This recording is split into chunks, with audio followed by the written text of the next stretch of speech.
What is going on, everybody? It's your favorite everything. This is JR Wisdom back at you with another episode of the Atlanta Noir podcast. And as usual, today, guys, we have another special guest this evening.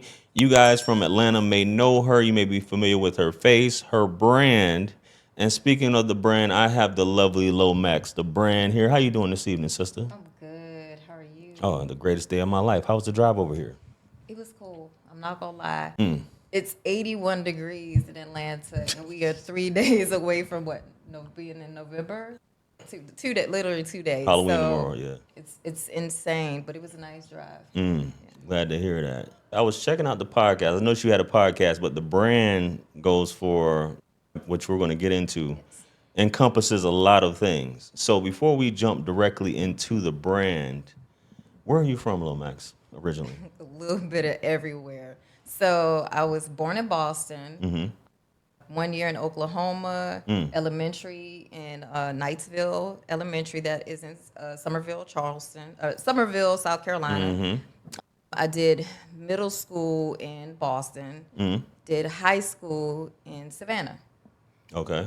and then did radio in Virginia. So when I say it's like almost every 4 years, my mom was like, yeah, let's go. Gotcha. And your mom was military, you said? My aunt. Your aunt was military. So wherever my aunt went, mom went. So, yeah. Because I'm going off what you're saying. Yeah. So you were in Boston, then you went to Somerville, Knightsville area, Yes. which is Somerville area, which you guys know I'm from that area. Yes. Or I live in that area currently.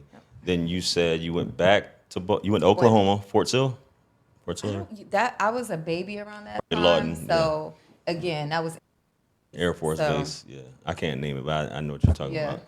And then back to Boston, back to Boston, then to Savannah. then to Savannah. Then you ended up here in Atlanta. No, I mean, ended- Virginia. Virginia. Yeah. What part of Virginia? Virginia Beach. Bob Beach, yeah. I used to go to school. Hampton, Newport News. I used to go to school in Bad News. once upon a time, yeah. You know about it. Yeah, Fort Eustis, Hampton Roads, all that for All sure. that. Yes. So you finished high school in Savannah? No, I didn't. I went to 4 different high schools in Savannah. Okay. Very, very nuck if you buck. It happens. You know, it happens in high Yeah. school. And my mother was in an abusive relationship. So my senior year, she had got thrown from a moving vehicle. So we had to go into a battered women's shelter, which basically they couldn't know our names or any of that stuff. Okay. And so my senior year, I basically stopped high school. And my brother at that time, he was, I think, 4 months old. So I literally Wow. left school, took care of my mother, started working room service. So I had basically, she would go open up room service. I would drop him off at the daycare, go into room service. And at 17, that's how my life started. Got you. So how did you end up in Virginia? So after that, it basically was like, okay, he's getting out of jail. And my aunt lived in Virginia. And so we went to Virginia where my aunt was at. And so Got you. that's how we ended up in Virginia. What was it like when you first got to Virginia, coming from Oh Savannah? my goodness. VA was lit. It was something that I had never seen before. And I think for me, I don't know if you remember the Nile. It was a club that was on Warwick Boulevard. I'm familiar with Warwick. Okay. Yeah, but I'm. So it was like yeah. in a little shopping plaza. I remember getting my first tattoo. I remember. The alley. So we went to all of that. So from there, do you remember Shadows? Because Shadows was in Virginia Beach. I never really went to Virginia Beach like that, but I've always wanted to when I was there, but I never really went to Virginia Beach. So going out, I remember being at Shadows one time, and they were just like, they were called the Buddha Brothers. So they had, I think that was 103 Jams Right. in Virginia. But they told me I commanded attention. And I was just like, what does that mean? Like commanding attention. And so the love that I got in Virginia, when they say Virginia is for lovers, That's right. it literally is. When a man was like, I want you to come across the water, they was paying for gas for you to get across the water. It just really was a different environment. Even when I went in July, my friend, her fiance was like, y'all get back in the car. Told me and my mom to get back in the car, and he opened our car doors. It's different. It's just different. I want to go back. Like I think this is my last year probably in Atlanta. Oh yeah. Yeah, I want to go back to the water. I want to go back to it. Not saying that you can't find because I feel like dating everywhere has been hard for all of us. But VA was good to me. Nice. So, how'd you get into radio up there? I know you said about the command and It was attention part. them. It was them. It was the Buddha Brothers. So they said that, and then I started out doing voiceovers. So my first guest was Avant. And my question to him, so what have you been doing since you fell off? And everybody in the radio station is like, but he didn't take offense to it because after that, him and his brother invited me out. We went to party afterwards at the, remember Picasso's? I remember Picasso. Picasso. Yeah. So we all went out Yeah. after Picasso's. And then my second interview after that was Nori. So Nori interviewed me. And back then, when you did interviews, I had a camera guy with me. We went to, because he was staying at the Norfolk Sheraton on the water. And I knock on the door. And so he sees me. He's like, okay, come in. We sit down. And then the first thing that he noticed was my zodiac, my tattoo. And he was like, you're a Cancer? And I'm like, yes. It's like, when's your birthday? I was like, July 3rd. And that is, I think that's either his father's birthday or the date that his father passed away. So we instantly had this bond.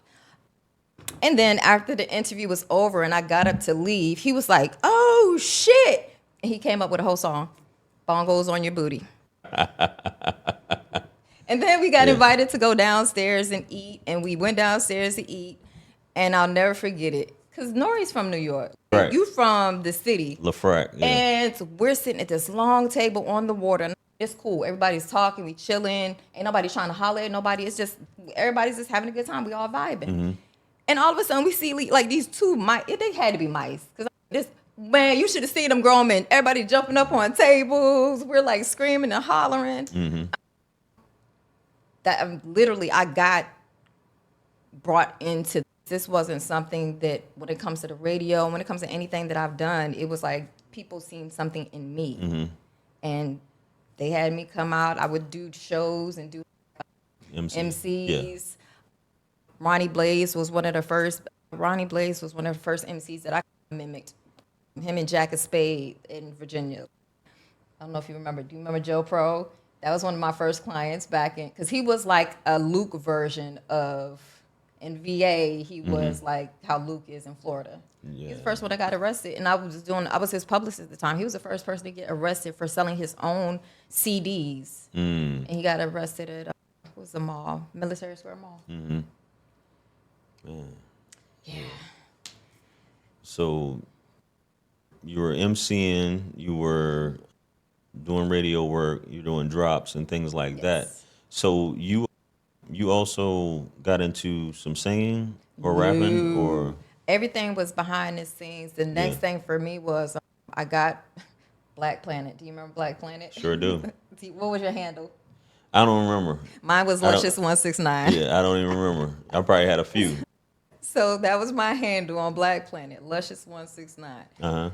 Don't even ask. So I ended up getting this offer from this guy. His name was Jamal Williams. He was like, I have this talent agency.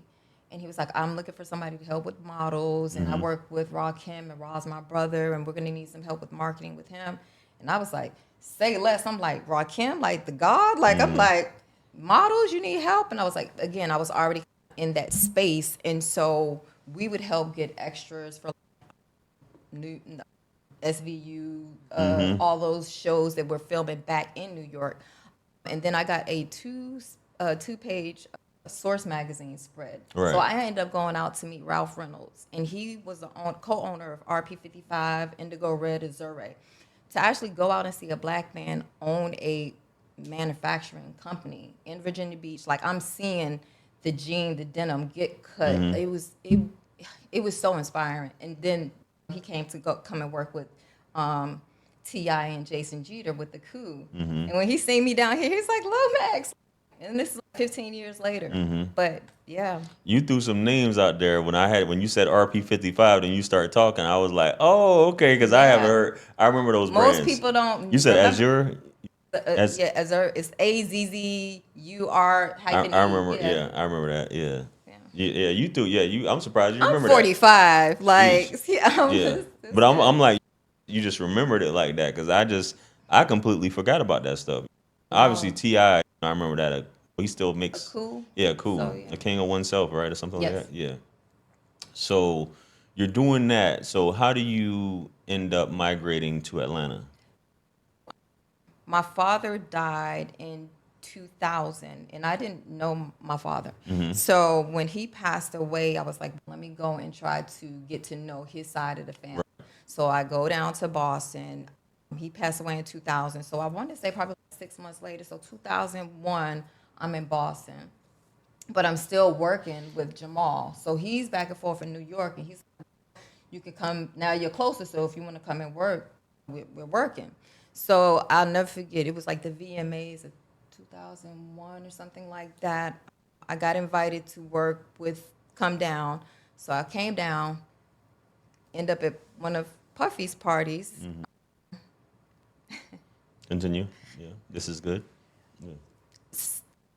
And this was the crazy thing. So the one thing I can always respect about Raw and the people that I was with, he went home. Anytime that we were out, or say for instance, I think when they were recording that album, they actually recorded in Jersey in his studio, Okay. and that was with him, Alicia Keys, and Nas. I believe they were downstairs. We left, take everybody back. But long story short, I wanted to go out. I'm 21 years old. Right. I'm like, it's after the VMAs, so everybody's Raw's home, Jamal is, you go out, you going out by yourself, which I end up doing. Mm-hmm. 21 years old. I don't suggest it to nobody now. Right. I went out in New York by myself. I stopped at 4040, Mm-hmm. and the security guy was like, "Hey, shorty, you cute. You know, I had on my little Manolo Blahnik boots. I'm cute now. I look like one of the little Destiny's Child members."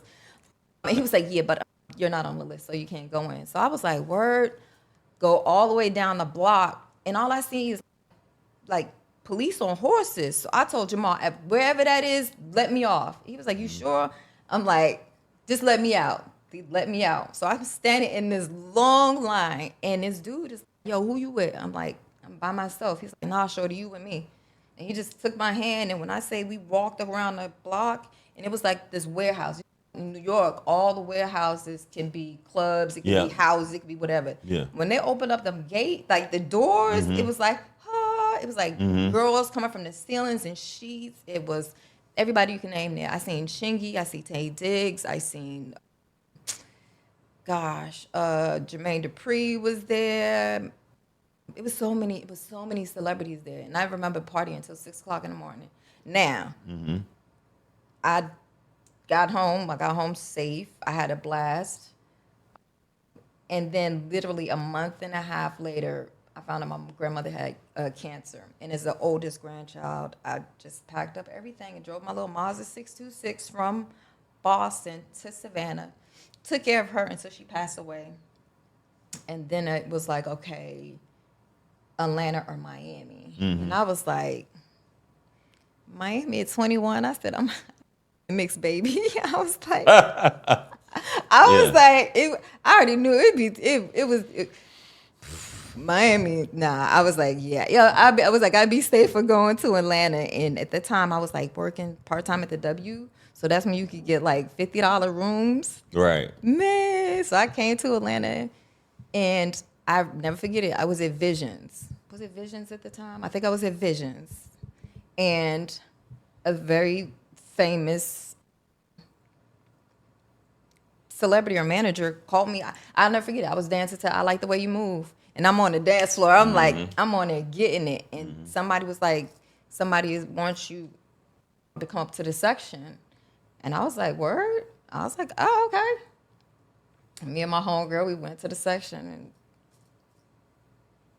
that was it after that. That was it. You just made your decision, right? You was like, Oh, this is I it. was like, Yeah. Atlanta's it. Yeah. Yeah, Atlanta, yeah. What year was this? I moved to Atlanta 2000. So I visited 2004, but I didn't move here until 2005. Got you. But I met somebody that had visited Atlanta too. There was a celebrity. Okay. So it's so weird. I don't know. So they came to a club Right. in Atlanta, in Savannah, and it was like two balconies. At the VIP of the balcony, and we're leaving the club, and as we're leaving the club, they had the tour bus out, and they was like, somebody wants to see you. And I'm like, whoever that somebody is, tell them to come here. And yeah, it's 2 Chainz. So he came Oh, out. you dropped a name right there, but go ahead. Yeah, This was Taib. Well, he was Taib to me. Yeah, then. he You was. know, he was Titty And Boy. he was Titty Boy back then. Yeah, Yeah. that he was Titty Boy. So we Play a circle. play a circle. Yes. Yeah. Me and T, we were, and this was back in the days where you had to page or call literally house phones. And so again, we were friends. I was living in Savannah, and he was in Atlanta, and so we were talk. And then when I finally told him I was moving to Atlanta, he was like, "Okay, cool, I get to Atlanta," and I'm calling him, and I remember telling him I didn't have no license, and I remember him, and he sold College Park. He was like, "Hey man, show, don't do that, man. Hey man, you can't be riding around here dirty. You better go and get your license." That's what kind of friend he is. Very good, stand-up, solid guy. So I had known people from me. Just being around. I don't. Again, I have this quote, and it say, "Walk into a room commanding attention, never seeking it." And sometimes our energy or who we attract bothers other people, but I wasn't doing it. I was so oblivious to what was going on, right? Each time I'm in my own world. But yeah, so suggestion to the ladies, please y'all don't have to be, y'all doing a whole lot and y'all be doing the most. And it's not necessary. I see ladies a lot of times, even nowadays, what I'm seeing online is it's so not necessary because you never know who's watching. Right. You. And so I think that even when I go places and I be seeing people bunking over and twerking and doing all that, not to be funny, I'm pulling them same type of men sitting here doing absolutely nothing. And when I say absolutely nothing, that's standing in my grace, that's standing in your power. That is, I think that to me. But I also think, too, it comes with confidence as well. I think a lot of times you can get them, but can you keep them? Yeah.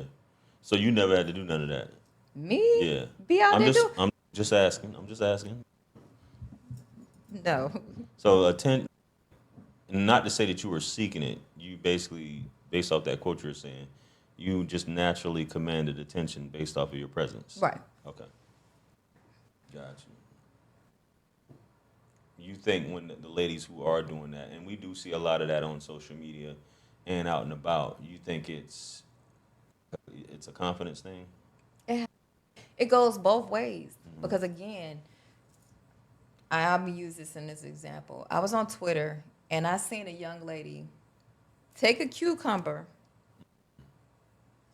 put the cucumber in her mouth, and then put the cucumber in her vagina. And I'm just like,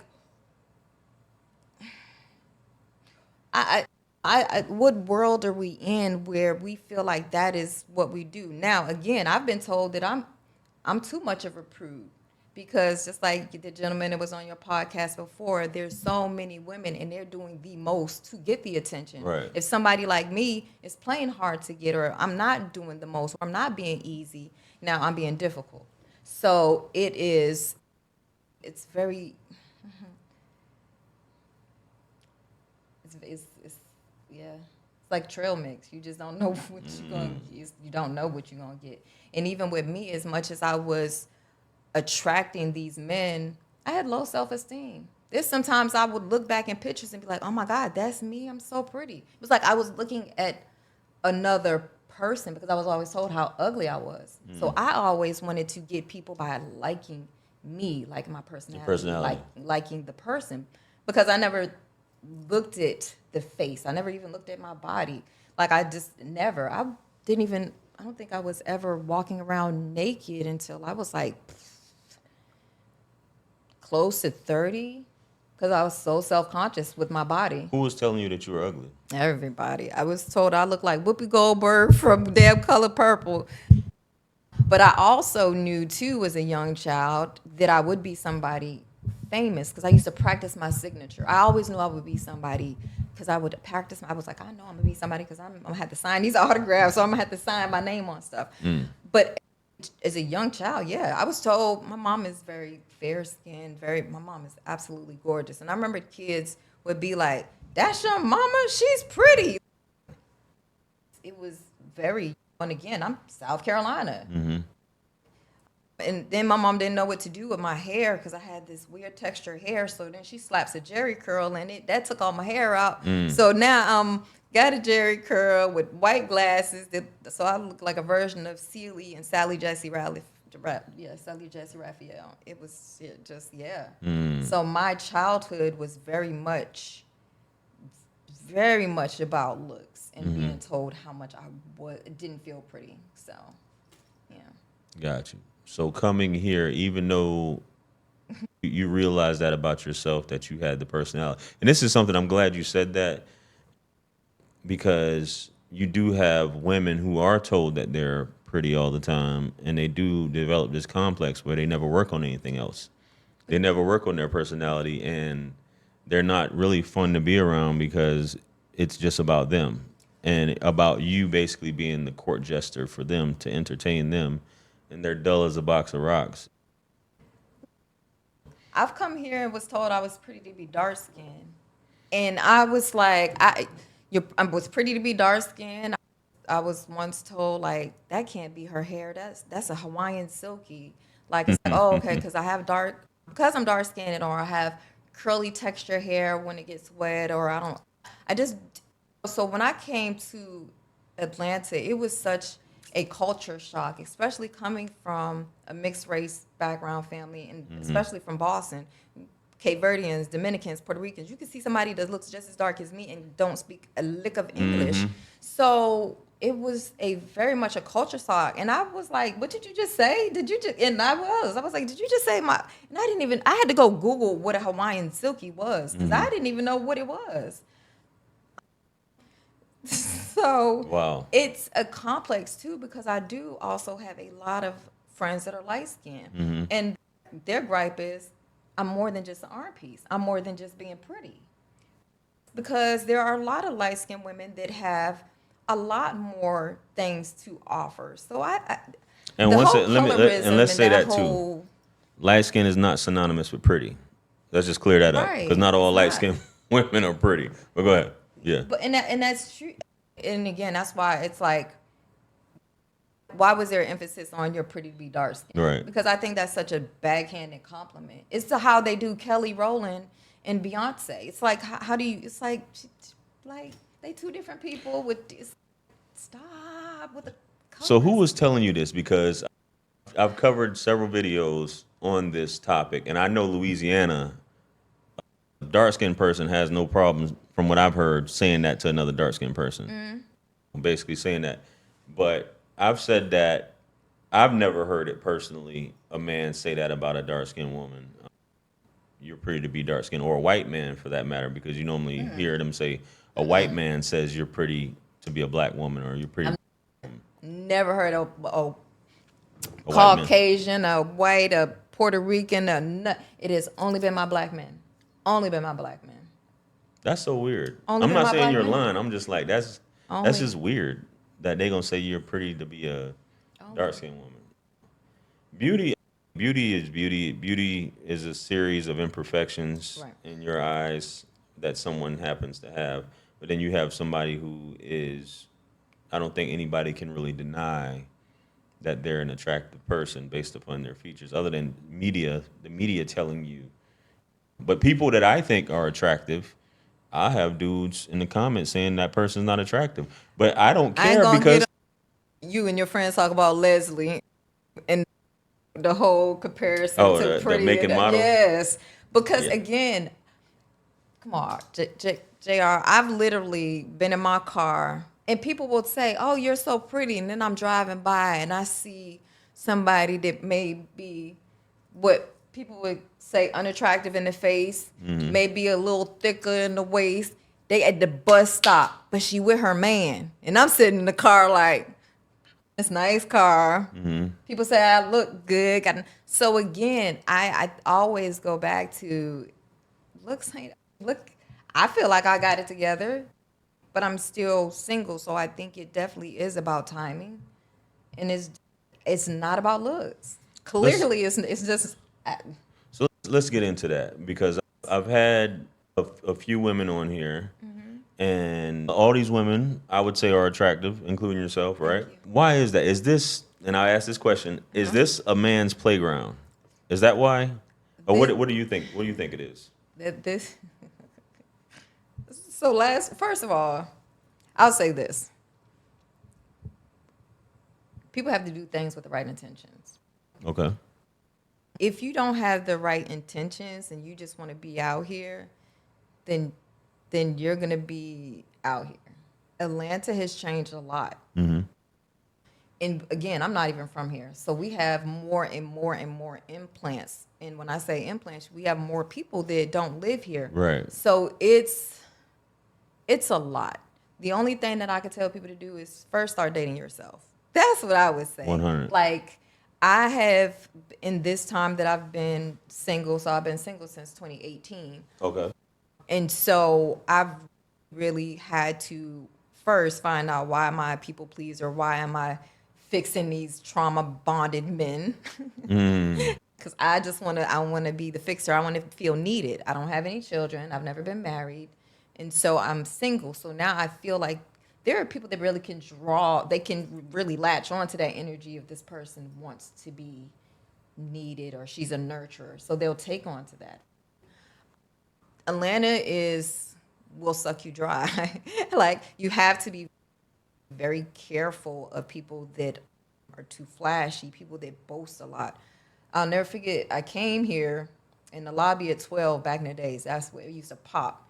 Used to be a guy, used to wear this. So I would see him with this chain on, right? Again, I'm very observant. So I would see him with the chain on. Then when he didn't have the chain on, I would notice his homeboy had the chain on. So I'm like, they swapping chains around this thing? Do you know that he ended up getting caught going in my friend's purse? Oh, I got stories for days. Wow. Yeah. So again, we have to do a better job of vetting. I think people are out here bored and don't have things to do, and that's even online dating. You would be talking to somebody, and then all of a sudden, it's like 3 days. You'd be like, y'all be in a good conversation. You feel like everything's going good, and then what the hell happened 3 days later? So it's online. It's in Atlanta. Mm-hmm. I think it is. Again, people have a lot of time to waste time. Right. So if you're not finding somebody that's intentional, especially, I don't know, how old are you? You mind me asking? 41. So right, at our grown ass age in our 40s, we don't have that much time to play with. And so it's like vetting. It's okay, you don't want this, you don't want that. Okay, it was nice to meet you. Yeah. And I that's just me at For this sure. point. I take myself on dates. Last week was very hard for me. I went out, took myself on a date because one thing is if you can't sit with yourself and if you don't like yourself, how do you expect anybody else to? If you can't treat yourself well, then how are you going to treat your man? 100. So that's me. I eat good. I drive. I'm going to be good without a man. Mm-hmm. All I want to do is be an asset to who I'm with. But people have to have more patience to vet because it's everything's microwaved. And then you're wondering why things are happening. Now, granted, you're not going to know everything about people. I was with my ex for 5 years. There was still things that I was learning. Mm. However, there's a lot of things that we can avoid. Last year, I was dating a guy, really, JR, when I say everything I probably could have dreamed of, everything I probably could have dreamed of. And Married. He was going through a divorce. why do I keep hearing So that? he was going Go through a ahead. divorce. So he's going through a divorce, and even in my mind, when I say he said the wife, they didn't live together, they lived separate. For me, consciously, I'm like, because that when karma spin that block, How did you find out? he told me. So He told me, how he long told me, and I gave him a deadline. y'all were together? 5 years. No, this was last year. Sorry, No, last year. this was somebody I was dating last year. So how long were you guys dating before he told you? So he told me that he was going through a divorce, probably that date. So we met that Saturday. The next day, he was like, let's meet. The next day we met before he left out of town. He let me know. that he was going through a divorce. It was like, oh, okay. He flew back in 2 weeks later to see me. We really talked, and that's when I got really more information. He told me why and what was going on. By that July, because I met him in March, by that July, I was like, okay, so like separation papers signed. Because for me, if you're separated and you're getting a divorce, then I need to see So that's papers about being 4 months. signed. Yeah. And so when I didn't see those papers being signed, and it was like, nope. And as much as I wanted, because I wanted to see Usher, he had bought the plane tickets to go see Usher, did all that, but he had insurance on it. But it's not worth knowing that you really like somebody and you're seeing the signs. Because again, if you were sure and you was getting divorced, there'd be no problem with you producing Right. the paperwork saying that you are Right. separated and that this is divorce proceedings. Absolutely. So there are things that we can do so that we're not having these woe is me moments. So I'd rather just, and it's going to be hard because when you're specifically looking for something, it's harder to find that specific thing opposed to just being like, I don't know. So describe this. You said he was everything you were looking for. Describe this man outside of his looks.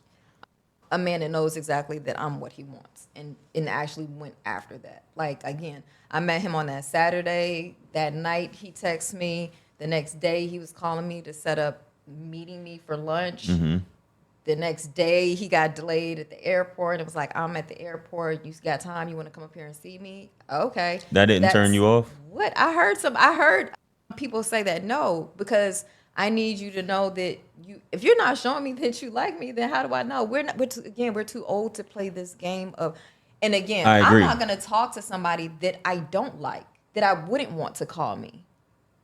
Why would you engage with somebody that you wouldn't want to talk to? I definitely agree, but I feel, and I agree with you. I agree with everything that you're saying, but I feel like women, and I'm saying I feel like, because this is my opinion, I feel like women are different. Women, you can't give a woman too much attention, in my opinion, because unless that's something that she's been like, okay, I've been waiting for this all my life. All the stars aligned, all this. But if you're bombarding a woman with attention, she's like, damn, this dude's thirsty. He want to see me all the time. Da, da, da. You have to didn't give live her here. time. I understand that. So. But you have to get, I feel like, this is me. I could be wrong. I've probably been doing things wrong all my life. But I notice when I have tried what he's done, ghost. That's Ghost. people that's playing games with you. Because again, and for me, I know when I like a person, when I like to be around them. When I see their number pop up and I'm smiling. For sure. Yeah, like I didn't have to. Listen, this is the thing. He didn't have to call me to come up there while he was delayed. Right. And I didn't have to go up there For sure. and see him. But that was something that he thought about me and I wanted to go. Again, I'm too old to be playing games. What's up? What we doing? That's me. So again, and I'm even at the place now is, okay, 45. Probably whoever I'm gonna be dating is probably gonna be older than me. I might have to change this man's diaper, or I might have to do these type of things. It happened to me. When I was in Savannah, I dated a boxer, and he had a beautiful smile and got hit in the mouth. His tooth fell out, and I'm dating somebody that don't got. So again, things happen. Is this person that you're with? Would you be willing to do that, dating this person? And so that's how I think about dating. Right. I've dated somebody that within 4 months they was in the hospital, and I'm at the hospital making sure they're good and stuff like that. So again, it's intentional. But what are we doing that really would be like, okay, like I could stand to be around this person for a week and actually like them. Yeah. Because to think about it, if you with somebody and y'all span it out for 6 months, but you're only getting an hour here, getting maybe 3 hours here, getting maybe 5 hours here, you don't really know a person. But if you see that person every day for 30 days, nonstop, you got more allotted time than you would have had probably over that 6 month spread of time of an hour here, 2 hours there. So, yeah, give me all that. Okay.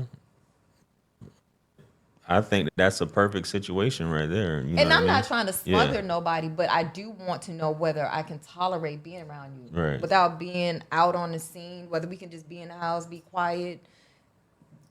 It really is about what that person brings to you. Do you really like that person's energy? Do they bring you comfort when you're around them? Do they want to be around you? Because I had a young lady, I was talking to her on this show, and I was just explaining about when you start doing, if her interest is low, maybe if her interest is high, if you start doing a lot of those things, sometimes she'll feel like she's losing her freedom, or you are smothering her, and you are like, okay, this dude is just he's calling too much, he's needy. Well, then she wants to be single. Then you Could want to be. be single. Like I'm not gonna lie. I think that's another issue that's happening right now. So you can't have it both ways. You can't want to be wanted, but then want to be in the streets. Because it just, like, there has to be a balance, right? I wouldn't mind my man saying, I want to see you in that tonight. Right. Yeah, I want to be submissive. And I want my man to be vulnerable. And I think that's where we're missing. Like, we got too many women. It's too hard, and you want to be controlling, and you want to say what you want to do when you want it. But I've been her. I've been her. It was me sometimes in a lot of relationships. Oh, this mouth would go. This. When did you realize that though? Because some women don't. First of all, I was a functioning alcoholic, and that just can't. My lifestyle was, I walk up to the doors, we walking up, like we getting in free, bottles everywhere. I didn't know that I was a functioning alcoholic probably until my ex got me dressed one day, and I woke up the next morning. And he was like, I'm like, what? How did I? He was like, and I was like, but that was scary because I also heard God say, next time it's going to either be you, somebody else, or you're going to jail. And I stopped drinking. And I thought it was going to help my relationship. And we still have relationship issues because there were so many underlying issues there. When a man tells you, you're not who I think you was or were, we both sew on our socks. Hey, Yeah. yeah, see the socks. Yeah. You said when somebody says what now? When you're with someone and you got underlying issues with Right. that. Yeah. So I just think that's two people, right? Two people come into a relationship. I have my baggage, a man has his baggage. But when things go left and a man tells you that you are not who he envisioned or who he thought, that hits different. Because I knew at that point that my drinking had got to such a level where he didn't even look at me as attractive or as sexy as I once was to him, if that makes sense. And so I think that hurt more than anything because that's almost like saying, versus I'm mad, I'm disappointed. Because when somebody's disappointed at you, they mean they have these high expectations, right? Opposed to being mad, you usually get over that. So I think in that relationship, it allowed me to really step back and be like, wow. And he was a mechanic. He was a very good man. And I felt, and he wasn't perfect because I think because I'm a Cancer, so I'm a lover, I'm an emotional, I like to talk and get it out. Because if not, then you'll have a hurricane or a flood when those dates finally do. So for Cancers, we do like to speak and be able to communicate. That is not a weakness. That is our strength so that we can, for me, I'm solution-based. Because I don't know how to fix something. You can't don't talk about me, talk to me. So how can I fix something if I don't know? So he would have these moments of just shutting down, which would then be like, okay, what did I do? Because again, I grew up like everybody has their trauma. I grew up, everything's my fault. It's my fault. So now I go in the car and I drink. He didn't drink. He didn't smoke. None of that. So I'm drinking at work. I'm in the car drinking. And so now I come in the house and now I'm Lit. Yeah. and now he's not responding. So I'm like, no, give you book. Like it just became toxic. And so it was a relationship that couldn't be fixed, but it was what I needed. He was what I needed so that I can prepare myself for my next partner, my life partner. But it was a hard lesson. And I think women, people, period. And I don't want to just put Was this the 5-year relationship? Yeah. Okay, go ahead. Yeah. It's about being accountable and what can we learn from that lesson. And that's every lesson in relationships, friendships. It's okay, what value do I bring? what did I take away from this? How can I grow from this?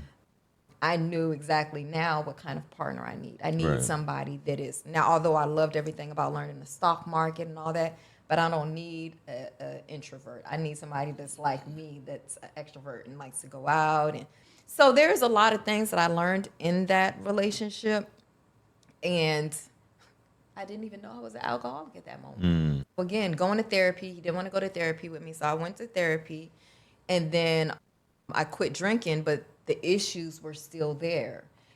And so when we broke up, and that was a relationship I ended, he didn't even want to end the relationship because sometimes being comfortable, we can be too comfortable Security and and secure in that insecurity. Yeah. relationship. And so I'm like, you're a good man. Like, you need to find, because 5 years, he would have married me if he wanted to. 5 years, we didn't have not a piece of property, no children. There was nothing to show for those 5 years. You feel me? Yeah. I'm very smart enough to know when somebody wants to make that move, they're going to make it, whether Yeah. it's 30 days, whether it's 5 years or 5 months. And I was just like, I owe it to myself and I owed it to him. So at 39, I ended that relationship. And it was scary because I'm like, at 39, I'm about to be 39. 40, still didn't have kids, had never been married. And I'm like, what But do you I were do? being selfless in the moment. I had to. Being that basically this ain't going nowhere. And then So these last few years have really, it's been therapy for me. Like I've had to heal. I've had to love me. I've had to learn how to, yeah, people have to deal with them. People have to deal with themselves. And Yeah. it's not overnight because I don't want to bring baggage to anybody. And sometimes we don't even know that we can sit next to somebody and our heaviness can just, Energy's real. yeah. So do you think that's the reason why, and I'm not saying you specifically why you dealt with alcohol, because you have people who have all types of Yeah. vices. I have vices. But do you think that's why people go to these vices because they don't want to deal with themselves? No, because when I was in Virginia, I'd be in Picasso's. I was not drinking. I would be giving my drinks to my best friend, Pablo. I would be giving my drink. Like, men would be coming buying me drinks, and I'd be giving him the Right. drinks. So I can't say that. What I can say is that shout out to Talashi with Hennessy. That was one of my closest friends. He was a Henny rep. So that really was it. Because that was when you're friends with a liquor rep and their job is to go out and get sections and bottles, and it was like being a kid in a candy store. And so I didn't know I had such a high tolerance. And that's how it happened for you? Man, that's when it really took. Oh yeah, Yeah. that's when it really took off. Yeah, and that's when it was fun. We had Cuckoo Room and opera and yeah, oh god, yeah, Atlanta was. So let's shift places there because I know you touched on it, how you ended up that being commanding attention and whatnot. What did you actually end up becoming? Were you like here in the Atlanta night scene? What would you say what would people describe you as? Lomax a brand. I was a fashion stylist. Okay. So when I originally got here, I was working with Real Street Promotions, like putting out flyers. Then I started working with DTP. Okay. Working with Bobby Valentino and Court Love and Court Digger. Just really doing that. And then I lived with Bone and his ex-wife Anissa for Okay. a minute. And they hired me on to be a publicist for, it was called, I think it was like the Hip Hop and Music Film Festival that we did here in Atlanta. And Sandra Rose is a blogger. So she had pictures of me, and somebody my former business partner seen a picture of me and Sandra Rose in Don Diva magazine. Don Diva. Was looking for a Yeah. rep, and I was Don Diva rep here for the Atlanta market. And then I went to be the first lady, or I would consider myself like the first lady of Legion of Doom. So when Jock came in, we broke It's Going Down. So we were like record breakers. And then when I came here, like some of my closest friends were in the business at that time, and they were men, which was DJ Toon and Anthony. So Anthony was a Remy rep. So when I first moved to Atlanta, that's who I hung with. So I was always protected by men and always in the company of men. And so that's how I started. I was usually the only girl out of a I was whole gonna group of ask you that. guys. Yeah. Yeah, Were you familiar with Feds magazine? of course. Yeah. Of course. But I just seen Jazzy Faye just had his day. They gave him his day, and Beverly, Julia Beverly, she was there. Remember Ozone magazine? Ozone. Yeah. Yeah. Isis Wisdom. Remember Isis? So yeah, there was a lot of us old gals from back then. Yeah. My man used to be, I think, co-owner Grizz, I and know you Grizz. know Grizz. Yep. Yeah. I'm gonna tell him when we get off here. Hilarious. But that's my man. When we get off here, I'm gonna shoot him a message. So you were a stylist. You were basically. Fashion styling came later. I mean, So the first I came, I was doing like PR, publicist Gotcha. work and stuff like that. And then I worked for Charles Mathis. So he was on my Sweet 16. So his daughter was on MTV's My Super Sweet 16. And this is how the universe works. I remember watching that segment, moving to Atlanta, and me and my business partner, after she found me on Sandra Rose, Tashanya, she wanted to do a nonprofit, which was basically for AIDS awareness. So we did the first ever. She wanted to do a fashion show, but I'm like, I got all these celebrity connects. So we did. This is where Lomax the brand came in it. So I'm always like with branding, because I'm like, nobody's just gonna want to just come to a fashion show. But I was like, they'll come and see their kids. So For I was sure. like, let's make it celebrity kids fashion show. So in 2006, we did the first ever celebrity kids fashion show. I don't care who's doing it now. In 2006, Jamie Foster Brown, she put us in This Is a Magazine. It sold out. The Fox Theater, we didn't even have, it was so crazy. Jada Kiss came out for his goddaughter. We had Big Boy's kids. We had Candy's daughter. Yeah, we and that's literally how I think people really started, because we was on this, we did the stage and did the speech and stuff like that. And then I started doing like product placement. So like Jeezy had I Am the Street Dream. At that time I was working with Convertible Burt, and they were a Convertible clothing Burt. line. Yeah. But that was with D-Map and Kumite. And so I'm, again, working with the whole group of guys. Got Ludacris in a shirt. So, again, I started doing brand marketing, using my connects to get people in clothing. Worked for Charles Mathis in entertainment law. So I got to, with Packer. Most people don't know, he had a restaurant called Verb. It was right next to Gladys Knight's Chicken and Waffles. Okay. I did the business license and all that stuff for them. So I've done a lot of stuff. And then my brother came in, I'll never forget, it was like 2012, 2013. I had lost my job at the law firm I was working with, got laid off. He was like, what would you do for free? I was like, style people. He was like, go style. And I went to this young lady, her name is A Dream. So she had a store called Pieces of a Dream that was on Peter Street. And I went in there. I was like, do you need any help? Are you looking for a stylist? And she was like, no, but she referred me to a place where I could style. I styled. Got my book. I actually got New York Fashion Week. I submitted my portfolio for New York Fashion Week, went to New York Fashion Week, but stopped styling after he put Selena Johnson in a dress and the zipper broke, and he Selena tried to Johnson. say, I did it. I didn't do it. I didn't pick out, I didn't go to Saks Sir and pick it out. You pulled that. I was an assistant. Let's clear the air. So I stopped styling after that, because for me, like I went there working on my unemployment, and you're trying to get me to pay for a $1,500 dress that you pulled for a client, and you trying to get me to pay for it. Yeah, no. But anyways, so that at that point, but I had already had a nice portfolio after that. Right. So the last person I styled was Drew Sidora and Ralph Pittman off of Real Housewives, and that was A Dream called me. She couldn't make it. She was in LA working, and she called me, and I went to style them during COVID. And then I just took that and went into construction, because I'm like, everybody's a celebrity. It's different. What can I do different? How can I rebrand? Because I wasn't doing any of that stuff anymore. So that's how construction started. So when you say construction, what exactly were you doing in terms of construction? And still doing, I'm assuming, right? Yeah.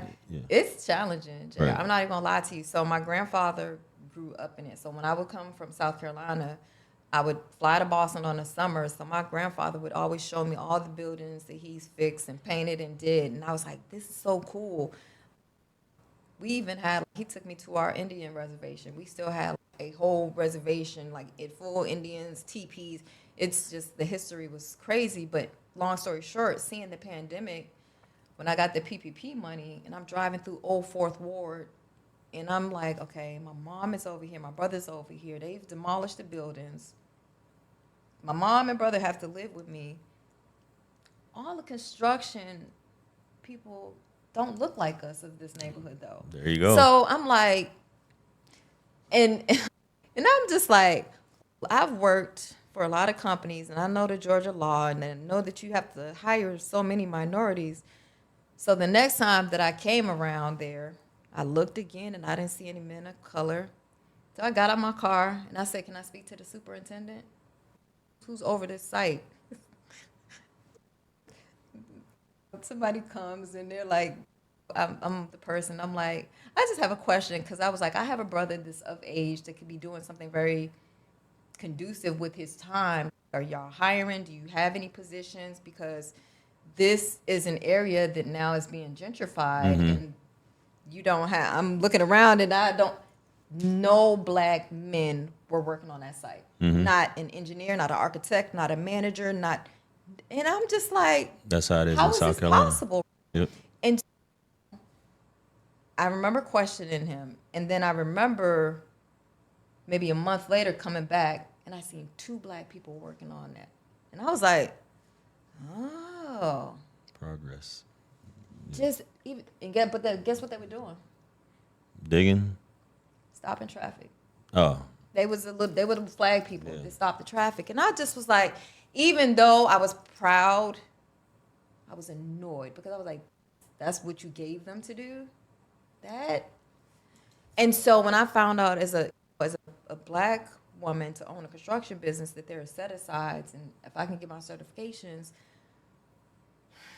and I'm like, oh, I can go out and get people jobs and get my water boys off the street and go and partner with the schools and have them like do art and paint buildings. And it just was not that. I just went out in my conversations when I was talking to people like, yeah, I'm starting my own construction business. Good luck, niggas is lazy. And I'm just like, what? Oh man, the backlash that I've been getting is, But what have you seen? that I still have no GC, that I still have no partners, that I am still a black woman trying to support, help, and provide jobs for black men, and still have not gotten any help. I have good workers. Now, when I say that, my laborers are excellent, but I want to be able to get them more work, and that comes with partnerships. I don't have a GC because in the state of Georgia, they need you to sign off. They need a GC to sign off, basically, that you worked under them. I've done all my work on my own. I've gotten all my own work. I've done all my own work, and I've solicited all my own work and subbed out all my own work. So it's almost like I'm a threat instead of an asset, which I should be to any man. When a man sees me, he should be like, oh, she got 5 certifications, and I'm a black man, and I got my GC, so shit, I can get more money off the top by just adding her on. But that's not it. No, it's almost like GC it's commitment. is, General contractor. yeah, for those who don't know. General Okay. contractor's like, sorry. Yeah. Yes, if anybody's looking, you have to literally have somebody, and it's a $200 application fee. It's not strenuous, but you literally just need somebody that says, yes, she's worked for me or under me, or she's done these houses, and you go to the next phase, which is taking the test. So it's an open book exam. I hope that nobody would fail an open book exam that's highlighted. But the main thing is literally just getting it approved through the state, and I haven't had that yet. And but this is what I keep telling myself. If it was for everybody be doing it, right? And if it was easy, everybody be doing it. Right. This is a thing that I constantly have to tell myself. I got to Atlanta by myself. After I buried my grandmother, the dude I was dating came home from my grandmother's funeral, came home to him apartment empty. He had took all the furniture that he had gave me and cleaned me out. You talking about Took back all the when you went back furniture to Boston? for the funeral. Yeah. For my grandmother's funeral. Okay. Empty. I came back to Savannah to an empty house, and then packed up my U-Haul with just my mattress and my TV and my clothes and all that stuff. I found it. They call them J's or smoker or whatever. Just found somebody that could just give him slide him 20, and he helped me put all my stuff on a U-Haul. I had this little green Pontiac Grand Am. I latched it up to the back, and I drove myself here by myself. I put everything into the U-Haul, and then I was praying. I was like, okay, I hope my neighbor across the street is a man, because I needed somebody to help me with my mattress, because I needed to turn in this U-Haul. Knocked on the door, and it just so happened to be a single man. And me and him got my mattress up together. So this is how I have to look at life. Like, nobody owes us anything. We're Right. not entitled to anything. I know a lot of people probably have been scammed or been taken over, because giving somebody your GC license is basically co-signing for them. For sure. So, and this has been scam. There's been so much going on. So I understand that people, if they don't know me, but my biggest thing is to just try to get more traction, let people know what I'm doing, that I am out here. So it's facility support and light construction. So you think about Luther and set it off. Say, like, I'm trying to have a big building and clean it. And then light construction would be like your doors, your light plumbing. I have a roofer. So I got it. And I'm trying to really put myself in the space of Angie's List or a Thumbtack, but for us. Yeah.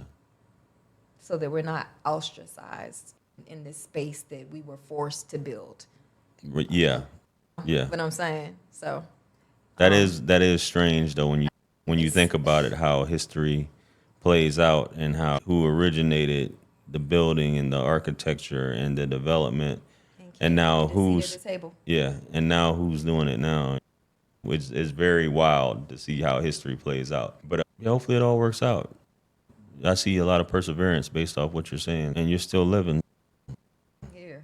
Hey, you're not dead yet. So much blessings and abundance in that endeavor for sure. Whatever will happen is supposed to happen. But so you got that going. You pivoted from the street team, being publicist for these different artists and whatnot, and you went into fashion and then pivoted into this. What was your worst dating experience here in Atlanta that you've experienced? My God, I feel like I have so many. Yeah, I know you got some. I have the one where I was asked to go on a date and was left to pay my own check. I have one where I'll tell you this one. Right. And this is the power of the tongue. So I remember saying, like, I want to date an African or Nigerian. I just put it out into the universe. And so I ended up going on Buford Highway, and there's this place called, oh, Jesus. They got all the good places on. Man, listen. Yeah.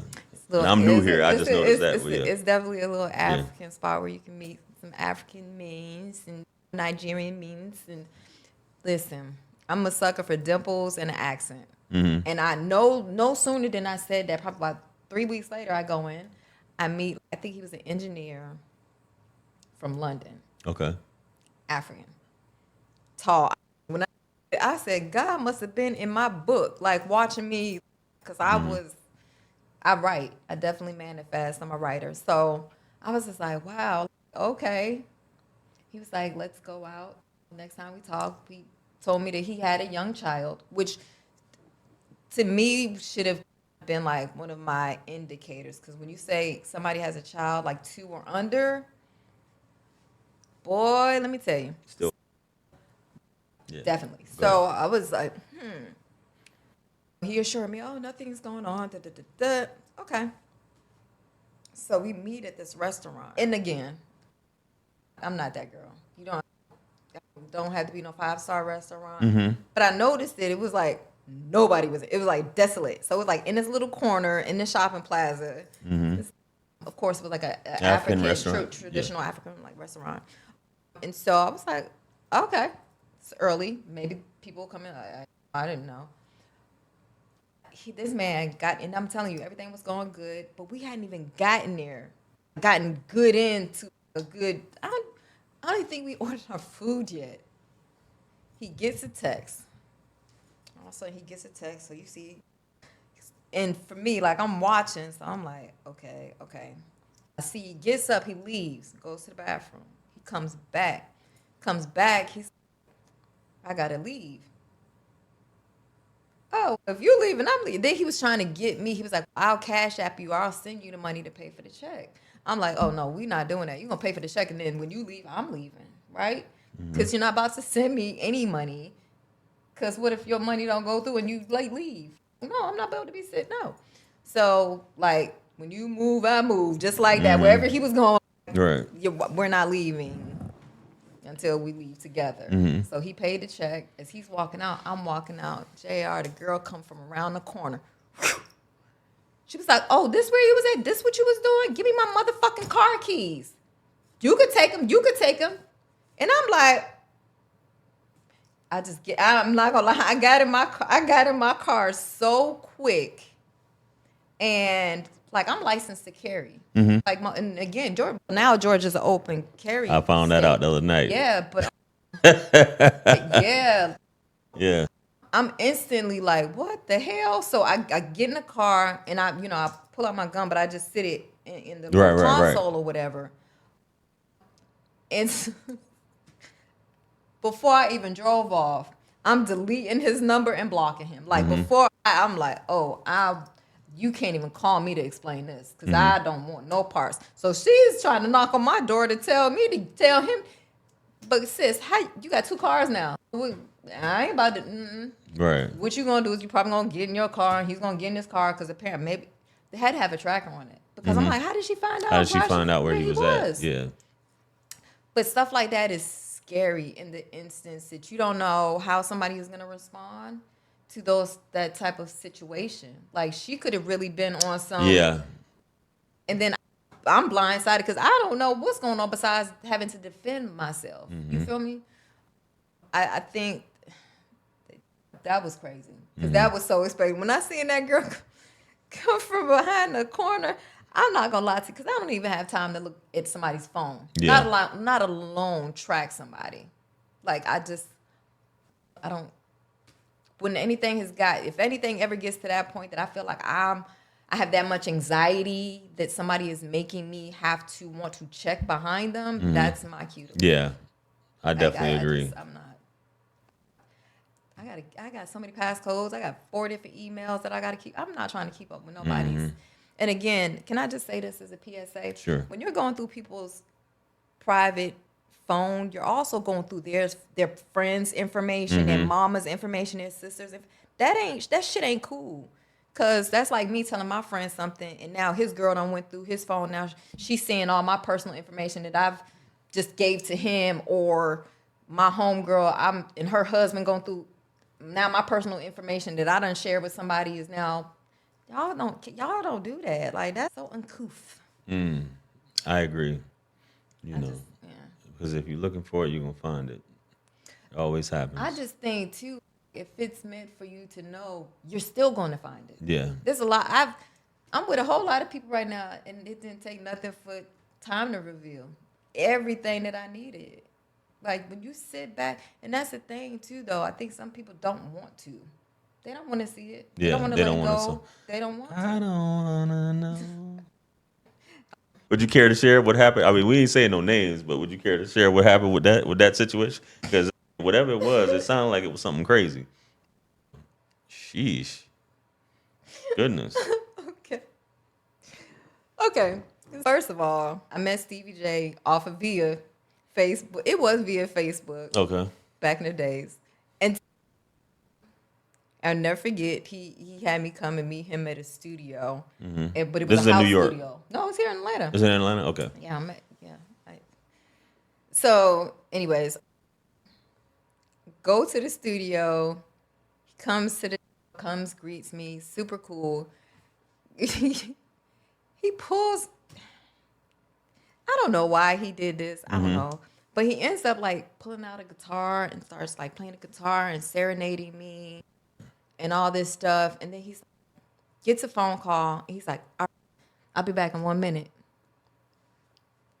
I think that 1 minute turned to 2 hours. I'm sitting there. And I just left. Yeah.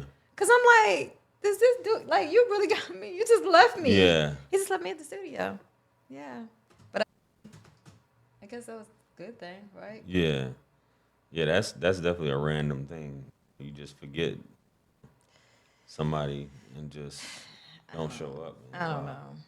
Atlanta's wild. I've been at a club and I met a guy and I showed my homegirl. That's another thing too, because the gentleman was saying on your other podcast, these women out here vicious. They could even cut the friend's head off to get to a dude. Oh yeah. I was at we was at Cuckoo Room, and so the section on the other side of us was Nico and his friend Johnny. That's when Love and Hip Hop Right. had first came out. So they're on the other section, the other side of the section from us. Now, for those who per- don't, just so we know, Nico is the one who had the tape. Shower Rod. Yeah, Shower Rod with, With old Mimi. boys. Yeah, baby mama. Yeah, with right? Stevie J's. Mom. Yeah, Yeah. with Mimi. Mimi. So we're sitting on the side. Mimi's not there that night, but Nico and Johnny is there. So this was around the whole President Obama campaign and all this other stuff. So I'm dressed super relaxed. I had on like these little hammer, little polka dot pants with like a little blazer and my little vote or shirt. Yeah. What can we say now? But so again, I'm not doing too much. I'm sitting, person next to me doing the most, bunked up, pop, pop, pop, pop. But Johnny we end up talking, exchanging phone numbers. And I remember me and this young lady was at the Hawks game, and I remember showing her his picture, like, yo, this is who I met a couple of nights ago. And she was like, damn, he fine. She gets on the phone, calls the homeboy whose section we was in. It was an NBA player at the time. She was like, why you ain't hooked me up with somebody that looked like who Lomax met? What's up with that? So apparently, I think he had ended up giving her Johnny's number as well. So me and Johnny, we're still talking. I'm thinking everything's cool, but I remember telling her, I'm like, this nigga fine. I can't give him the buns that quick because he fine. I know he's used to getting the buns, so I got to play this close to my chest. I guess he went with free buns. Because I called her one day, and I'm like, you going out? She was like, no, I'm not going out. I'm not going out or whatever. Okay, cool. There's this club called Halo. I walks in the Halo. They on a double date. Mimi, Nico, Johnny, and her. And I'm just like, when I tell you my that hurt. It hurt because she was my first client. She was and that's crazy, but that people will, that's what they do. They will build you up just to knock your ass down like Jenga. She was my first client, like styled me. So I remember, beautiful girl. I never hung with nothing but beautiful women. This is such a beautiful girl. Like, why would you feel like I'm not your competition. Like, I'm your fucking friend. And you went and snaked me. Like, you really did. And I'm showing you, I'm telling you I like this man. Right. Like, lost a friend. Didn't talk to him no more. It's crazy. Yeah. This, I don't know what we're in, but this shouldn't be about competition. This shouldn't be complicated. I think when people think about dating, and then they dating in Atlanta or dating anywhere, it's like, what are your intentions? Yeah. Like, if you just want to smash, let's just smash. If you want to Kate, what are we doing? Because give people an option, but that snake shit, like, that ain't it. That's not it. It was funny. I just heard a story this afternoon about that same thing that what just happened to you. I always say for women going, even with dudes, that this person is secretly competing with you or feel like they need to compete with you to do something like that. When I say JR, the girl, smart, pretty, body, personality. I've never hung with any woman that I felt like I needed to compete with. Yeah. Like, I'm like the biggest cheerleader. I'm like, what? And again, I'm like, damn, I must be like, what am I doing? So again, that's something I can't even turn down or turn off because I don't even know what it is that I'm doing. But apparently, I'm doing something to make somebody's ass itch. Man, that's cold blooded. So, going through these things, what do you? I don't want to say wish, but what do you wish that men knew about women that they don't get right? Oh my goodness, it's a lot. It's a lot to unpack. Women are a lot to deal with. Women are complicated, but I don't even think that it's about what men need to know about women. What do we need to know of each other? Again, I don't want to make an emphasis on this because I've talked to men that have told me that they've been sexually molested at an early age by women. So you think about it. If you're a woman and you're out here fondling a boy 3, 4, 5 years old, what respect do you think he's gonna have from women? And this is what I've been hearing a lot about how men, and I've had a man tell me the reason why he doesn't like women or have dysfunctional relationships with women. And excuse my French, this is what he said: I had women sucking my dick at 8. I don't respect them. So I was molested by my babysitter, my female babysitter at 6. So it's a lot more prevalent than we care to Oh talk yeah. about. And so again, like we was talking offline, even when we think about the households, probably 60% are single mothers raising boys that turn to men. When we want to talk about accountability, who's 9 times out of 10 raising, disciplining these boys that turn into men? If we want to talk about where Mother Earth and where the accountability has to lie with us, and then we have to see what we can do to change the narrative. We need men to understand that, though. We need men to understand that women have postpartum. Even right now, like shit, they don't tell you after 40 your hair starts thinning. I got to start reading readers now. Like I'm watching me age, and it's weird. I'm just like, it's trippy. So I think we all have to come to this understanding that we all come with baggage. I think for women it's different because again, we have a lot more, and it's not a lot more to carry. Ours is more internal. Y'all's are external. Ours are internal because of all the hormones and all the wacky stuff that we have going on. So I think that's it. I think men have to also learn how to be more solution based. I think men now just listen just to hear a woman just yeah. But I think our men need to step up more and be more solution based. I remember having a flat tire and the dude didn't even know how to change a tire. The dude you was with, No, just a random dude. I know how to change a tire, I know how to change oil. But who wants, as a woman, when they say, oh, you're aggressive or you're assertive, I feel like I've had to be. You want a woman that has a house? I have a house, but I don't have a man that wants to, I'll offer to mow the lawn. Like, it's like men want all of us. Nowadays, the men are just as picky as the women. You got to have good credit. You got to. Back in the days, men were okay with seeing the beauty in a woman and being like, okay, I can add value to her because she's already got a good foundation. I think now men just, you're not the woman, sir. I'm sorry, you don't have a cootie. You don't have a cootie. Like, I need the men to be more aggressive, more assertive. Show your interest instead of playing it cool, because all that waiting 3 days to call and I don't want to show her I'm interested and all that. If she's not interested in you, then I need us to treat each other like emperors and empresses. She's not for you, sir. Go to somebody that's going to be deserving of that energy in that time. Doesn't mean that you're not deserving of it. Just like I know I'm deserving of it. It's not with those people. Doesn't mean something's wrong with me.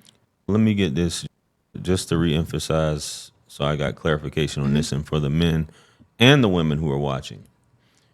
If a man is really interested in a woman, there shouldn't be any games or barrier in terms of if I'm interested in you, I need to call you and let you know. Like, again, what are we doing here? I just think I think it sounds cool, but I'm listening to what you're saying. Yeah. If you're that type of woman, that is dope. I think all men wish that women were like that. But I know from my experience and the men that I know, and a lot of us have the same experiences. When we do that, and I know what you're gonna go back to, she's just not interested in you. I feel like there's the majority of women, especially the ones that I have had interactions with, you build the attraction by her wondering about you, not about you in the beginning. I'm like, In the we're beginning. not doing no Wonder Bread. We're not doing no guessing games. We're not doing. I feel like at a certain age we're too old for that. I agree. I am like Nike. Just do it. I am a whole transformer and action figure. If it ain't about no action, then what we talking about? And I'm gonna let you. And I'm gonna let you know I'm interested or I'm not. Yeah. And I'm trying to, because again, I felt like too, like I was reserved. I was like prudish. I'm like, I'm ready to live my life and really have fun. And that's the thing, like being spontaneous. How Right. can you be spontaneous and live if somebody's always wondering if they too cool to call? I don't got time for that shit. Like, I'm not, I'm, and I also have only dated my race. So I'm like, you know what? I'm about to date light skin, purple, pink, green men. I love me some heterosexual. Yeah, I love me some. Something about man. You said But yeah. heterosexual. Oh yes, I'm very hetero. I am very hetero. Let me tell you something. You But no, but that put an was emphasis on but heterosexual that was men. something that I was asked during that interview with Jamie Foster Brown when I talked about the female sexual abuse. She was like, "Are you gay or bisexual because of that?" I said, "I would never go to something that caused me trauma. I just I don't understand that concept. It's Right. not for me to understand." Yeah.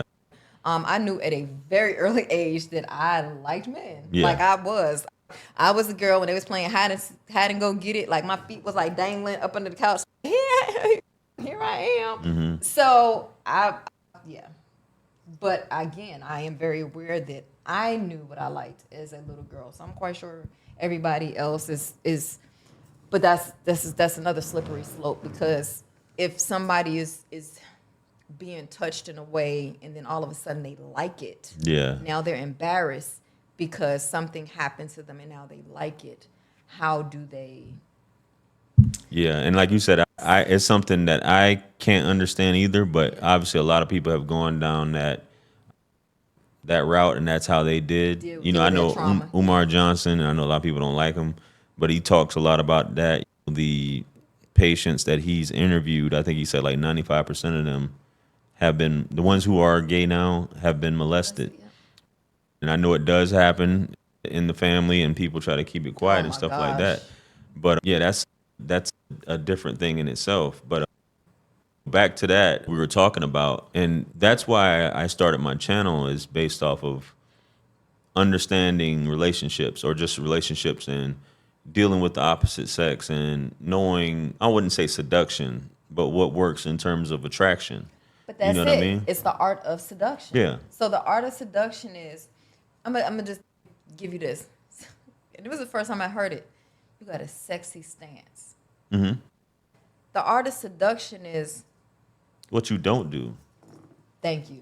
So that's what I'm saying. It's what you don't do. What you don't do. So if I am, and I'm not saying once again, in a perfect world, I think every man who's watching this would be like, I wish that women were what you describe. But there's a saying that I agree with, and I tell men all the time: what a woman says she wants and what she emotionally responds to are two separate things.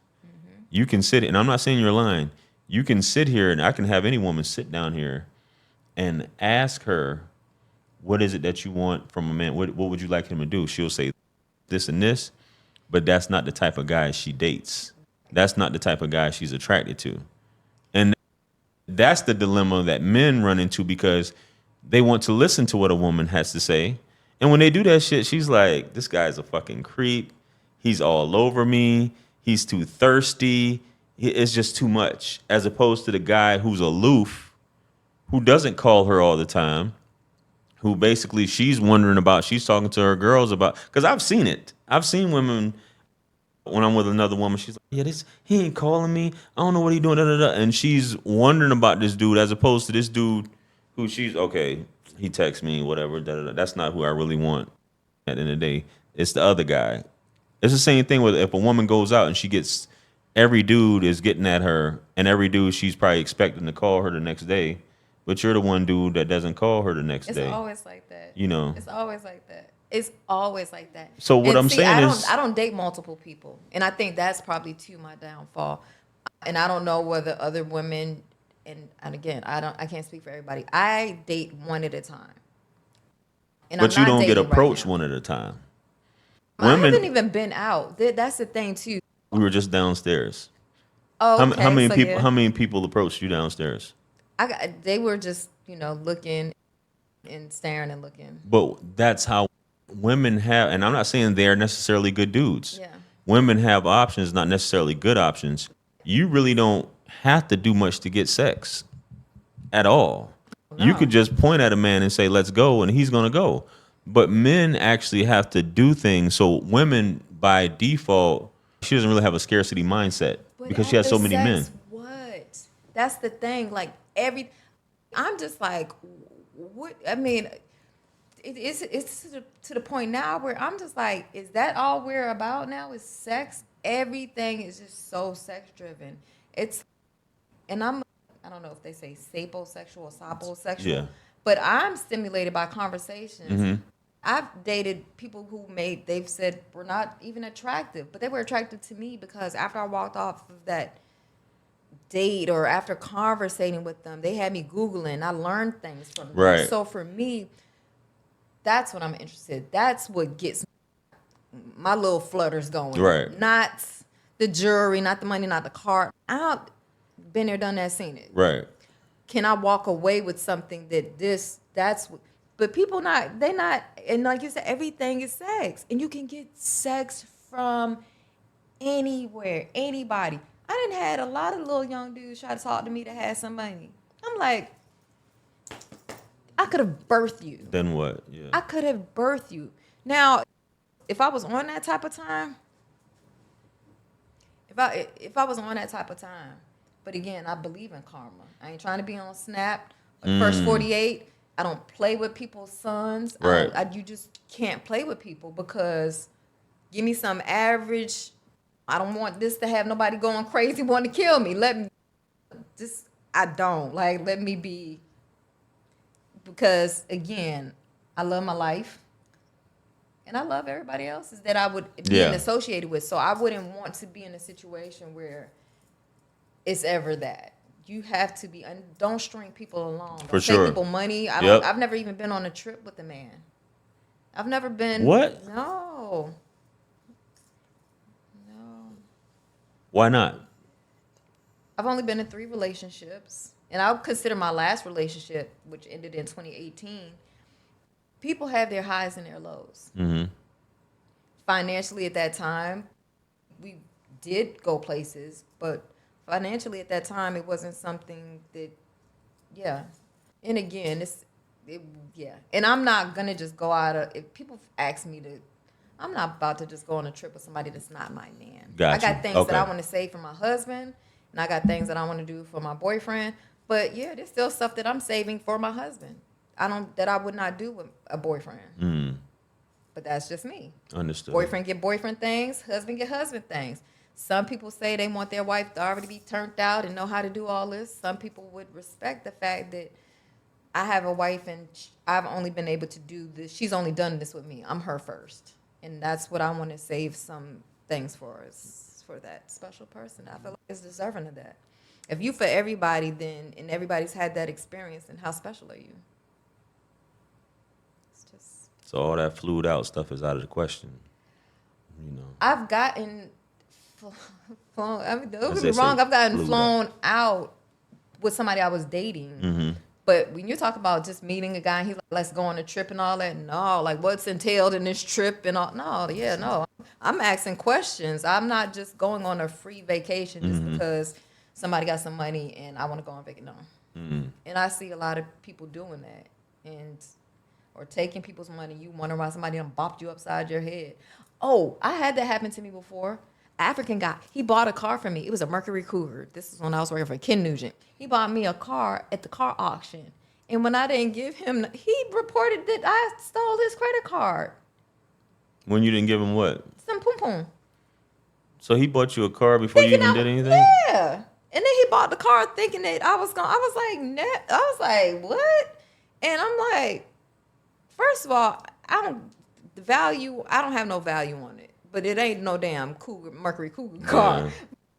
But this man called the auction people and told them that I told him, I said, run that tape back. Y'all got cameras, run that tape back, run his signature that he signed for this car. I'm just like, but that just goes to show, and I'm telling you, stuff like that, you can't take things from people because they do come with certain expectations. For sure. Now, if you're getting flued out, you should know what the expectation is, though. And I'm not saying you don't know that. Yeah. And don't go there acting dumb or not wanting to, because you can't put yourself in that situation, love. And there's certain things that you have to be okay with saying no to. So for the people who are looking to move to Atlanta, because from my experience, girls from my hometown, other women that I've known of, they moved here thinking that they were going to be the next big thing. They're going to make this big splash because they might have been the ish back where they come from. And then they come to Atlanta and it doesn't really happen that way. It does. It does. It does? I did. Yeah. But you not everybody. I came through and I did. They was like, who's that girl? Like, I did. So I'll tell anybody, come through, like literally come through like Tasmanian devil. Come through, make your mark, make it be seen. This is a small circle. I literally was same girl. That'll be in the book. But Atlanta's small, and you won't realize how small it is until you're in a room full of I keep hearing that. A lot of people, and you like, that person or that person. Right. Oh, slow it down. Slow it down. Slow it down. So I'll tell any woman that you can't move messy out here because men that got money are all in the same circle. These men that got money are all in the same circle. Wow. Oh, yeah. Yeah. I had somebody, it was like, come to the red phone booth. So I keep seeing that place pop up. So I get to the red phone booth, and I'm with my homegirl, and he's with somebody that had been trying to talk to me for a couple of months. So I'm like, so somebody had been trying to talk to me, was with the guy that invited me on a date. And then I'm just like, how did this even, like, how do y'all even, I'm just like. I thought you meant he was gay or something. He was with the guy. No, okay. I haven't. Thank God. I have not experienced that. Yeah. None of my exes or anybody I've dated have jumped out of that Jack in the back, but Jack in the box. Yeah, no. Because a lot of women be talking about that here. And as you said, the video that you started following me off of when she found out the dude that she was on a date with was DL. Man. Or would have had a boyfriend, excuse me. I definitely, I would be having a conversation like, girl, like for real. But yeah, Hey, you can't stop attraction. Attraction is, it is what it is. But you know what? Anytime that I've had those thoughts that I thought somebody, I stopped it. Yeah, anytime I had any type of, like, I wasn't sure if they were 100%, even if I asked them, because I did radio. Like, I feel like I don't have a problem asking people questions. Yeah. Your gaydar. Yeah, man. Yeah. Listen, I've asked, and there's been people that I'm like, nah. Right. But yeah. Where would you, for the people that's new here or the people that's coming here, where's the best places to meet people at, both men and women? What I will say now, because the places that I was going to don't even exist anymore. But I can say when I was here, don't do what I do, because because when I got here and I tried to get like clients, they was like, the strip The club where you strip get all the club. clients. And I Right. went to Kinko's, made my own cards, and went to the strip club on my own, and I did meet clients, and Okay. I met people. I would definitely say the hotels and hotel lobbies. If Right. you have a laptop, go to a lot of the hotels and just sit and meet people and talk. So you have the Atlantic stations, you have the shops at Buckhead, you have these places. I would say even go out to Alpharetta, go out to the outskirts. I would say go where you're trying to attract. Me, I'm trying to switch up. So I want to be on a golf course. I'm want to buy a boat. So like I'm trying to go to boat shows that come through. So I think that people have to broaden their minds a little bit and see beyond where you're at right now, where you want to go, where you see yourself. So put yourself there. Where else would I tell people to go? I'm going to always still go to the old places like Barnes and Nobles because I met people at the Starbucks and the Barnes and Nobles. But I just say same shit, different toilet if you want to keep doing the same thing. But if you want to change it up a little bit, I'm one of those people, I get tired of complaining. So it's okay, do something different. High Museum. I'm a member at the High High Museum. Museum. So I go to High Frequency Fridays. I go to the jazz. Is that when they're playing like the live? They like have like the people playing live instruments out That's there. the jazz, and then the High Frequency Friday is when the DJ is playing the hip hop, and then outside is like Was it the third? Afro beats. What is it? The third? First High Frequency Fridays is the first Friday of the month, and then the jazz is the second of the month. Yeah, because I saw something on Instagram. It was the third something of the month on my Instagram. Must try night out in Atlanta. Save this for your next date night in Atlanta. Friday jazz at the High Museum happens every third Friday Okay. of each month My from second. Okay. 6 to 10. I was like, man, this looks dope. They got I already got my people- tickets for both of them. So you got to have tickets beforehand. Oh, Get up in yeah. there. I'm a member, so I go ahead and get my 2 free tickets out of the way. You say your 2 free tickets out there. Yeah. When you say 2 free tickets, what do you Because mean? I'm a member. You pay for the year. And they give you 2 free. Yeah. Okay. And that's for anything. Yeah. So whatever you would want to go to. So if you got, and even if I don't go, which I haven't in the last 2 months, but I still get my tickets. If I have a friend, I would just, oops. But yeah, you just. Yeah. So is there always something? I know you're gonna talk about some more stuff. Is there more than just? Is it something every Friday or is it open every day? The museum's open every day. Every day. Yeah. But So I know Swiss Beats and Alicia Keys, they did a private viewing of their art last month. Business has been slow. I didn't go. That ticket was $430 to go. But again, it's about being in there with the movers and shakers, because in art, I absolutely love art. So fashion and art is it.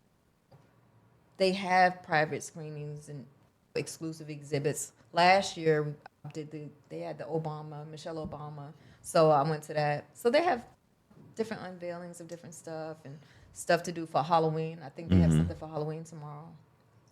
Yeah.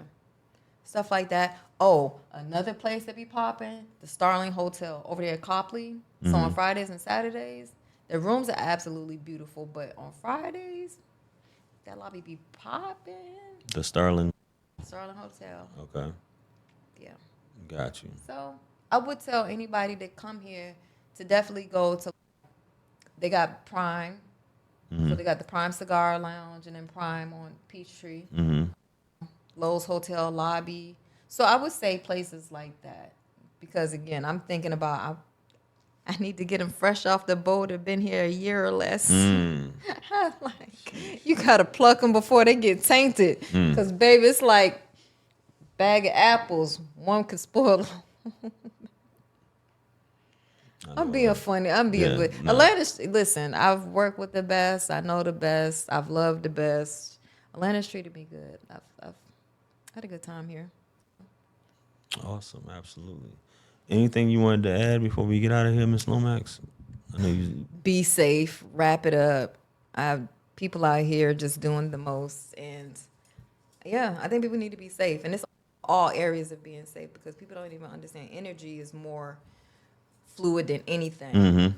Energy is something that sometimes that stank be on you and you don't even understand how or why. And I think we need to be more protective of that. There's things that could be going on in your life and it's the people that you have around you and you don't know why. And when you ask for God to remove things that no longer serve you, when things start being removed, take heed to what you prayed for. That's right. Absolutely. That's well said, Miss Lomax. I appreciate you for stopping by and shedding your wisdom, and for the people who do know you, for you to make another grand appearance back onto YouTube. I don't know when's the last time you've been on with the podcast. I haven't. So what future plans do you have, or future endeavors do you have that you would like to tell? Not that you have to tell all of your. So I'm off the grid. I literally just opened my business page back up. I think, first of all, mental health, depression is real. So I was suffering from that for hearing all the no's. I got scammed out of.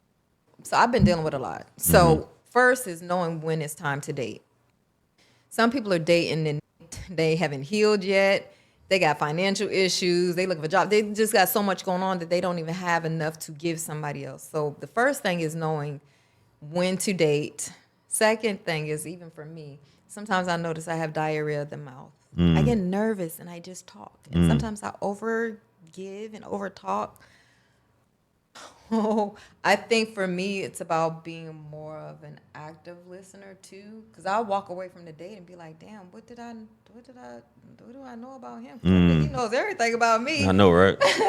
So, But women are supposed to talk 80% of the time, though. really, Men you should don't only be think talking. that women give too much information sometimes or talk too much on the date, on the first date? Sometimes. I think that's good, though. I think, and when it comes to dating, this is my thoughts on it. Because I think women, and it's not bad, I think women like to talk. And women do like to talk about themselves. So when you engage a woman in dating, you should ask questions and have her talk about herself and explain that. And if you're a person like me, I wouldn't say I disarm people, but people just like to talk. I always, and there's a book called How to Win Friends and Influence People by Dale Carnegie, where he talks about this. That is basically the key to winning friends and influence people is having this person talk about themselves. The number one, I think they took a survey, the number one word that was said when talking on the phone, when they were recording conversations, when the operator was I, or I this, I that, something like that along those lines. I think that a woman should be talking 80% of the time on a date when you guys are, whether first date, second date, or third date. Because I think it's another turn off if a man's talking about himself. Let her talk, let her shine, and that's that. And you keep the questions going, or you keep her intrigued. And if you're not a conversationalist, then you need to learn to be a conversationalist and how to talk. So that's my thoughts, because I know that's a turnoff. You talking about yourself, so I try Really? to. Unless she asks, I'm not saying nothing. Really? So you wouldn't feel like you're getting interviewed if like I'm sitting there asking a whole bunch of questions like that, because then I'm feeling like I'm pulling, or I would feel like I'm pulling out like the conversation. Most women don't do that though. No? Most women that I've gone on dates with, they don't ask a lot of questions. Really? No, they may ask a handful, but I think, and I'm not saying that women are self-centered, but most women really just care about what they got going on. They don't really care too much. So as long as you're able to do that and to carry on a conversation, a woman will talk and she'll tell you whatever it is that you need to know when it comes to things. And that's what I was taught, and that's what I've learned. Don't talk about yourself unless she What's your asks. love language? I think I took the test a while ago. I think it's physical touch. Is that one? That is one. Yeah, for sure. Do you know your life path number? No, I had all that stuff done a while ago. The chart and all that. I had all that done. I don't know that life path number though. No. Yeah. See, I said it and I ask questions like that, and people will be like, "What is that?" That's about conversations that I like to have with people, because I remember, and it just anybody, walking away and somebody's like, what is that? I'm like, that's why you're here, love. This is the path that you're supposed to be walking. Like, you have to know what your purpose is so you know why you're here. Like, so that you know that you're on the right path. So you got to know who you're talking to on conversations too, because I think that most conversations on a date, you don't even scratch the surface. And I don't think it's for a man to really divulge everything that he knows. Because sometimes the person you're talking to, I'm not saying they're not worthy of that, but they might not be receptive to that. So it's just as the conversation goes along. But majority of the times, you never really scratch the surface in conversation as far as what somebody knows. And you can tell when you're having a conversation how far this person may have gone. So you kind of maybe have to keep it at that. You have to meet that person where they're at. Sorry, that's what I meant to say. And just keep it at that level rather than you going into these different realms of ideology and thought and perspectives and spirituality and business and money and finance that they may not even be ready for. That's how I view it. So that's what I was saying. Like, with the conversations, it's paced. Yeah, it's paced. But I think, again, the woman, I just think that's my experience with women is that they like to talk. And you should, 70% of the time, she should be talking, 70 to 80%. And you shouldn't talk about yourself. And I've heard so many women complain about that. Dudes, all he did was talk about himself. All he did was say how much money he has. You're not going to hear any of that from me unless you ask a particular question. And I had a woman ask me my credit score one time, which was kind of new or strange. But I've had somebody that didn't talk to me after I told them I had to file for bankruptcy. But again, so you don't know what to say because you don't know when's the right time, when's not the right time, and how you're going to. I think it's your business unless you're getting married. My financial status or what I'm doing as far as debt is none of your business unless we're planning on getting married. Okay.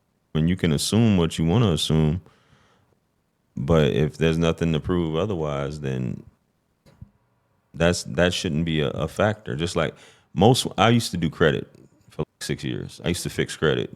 I've worked with tons of thousands of people. So I've seen everything. Most people have bad credit. Most people, and when I say most people have bad credit. So I know, and I had tons of clients in Atlanta. Right. Most people that you come across don't got their stuff together. Most people, or most women, I'm not gonna say most men, and it's no shot at women, but most of them have a ton of college debt, usually around $50,000 to $60,000 on average of college debt, and this goes all the way up to 40s and 50s. I've seen women in their 50s got hundreds of thousands of dollars on average, but the average woman has between $30,000 to $50,000 in college debt. So I know this to be a fact based off of the percentage of people that I've had to work on their credit. And I know this it's not just one off if I'm dealing with this many people on a daily basis. So credit is just one of those things. So whatever appearances say, and Atlanta I know is one of those places of appearances that this person may look like $1 million, but they might not even have $1,000 in their bank account and may not even have a car or a place to stay. So a lot of these things are important with marriage, but I feel like dating, unless somebody needs help, you should. No, wait a second. Why'd you just laugh when you said unless somebody needs help? Because some people are dating because they need help, but some people are dating. I think the youth in growing up, because we all have to learn. Growing up, you have a lot of women and men that's spending money on designer. They don't have a retirement plan set up. They don't know what their credit score is. They're living for that particular time and don't really have a backup plan. And it's unfortunate. And then when you sit down and have these conversations, it's really odd, which shocked me having a lot of these conversations with people that I'm just like, damn. And it's no offense, but it's damn, you didn't know that. You don't even know what your credit score is. You don't know how to buy a car. You don't have a bank account. You can't get a bank account. There's a lot of women leading men. What I mean by that is she's pushing the pen or she's spearheading the family moving forward. She's with a man and she's making all the moves and he's following her. Tons of women. So there should be a where he lacks, she picks up. Where I lack, he picks up. Where he's the head, I'm the neck, right?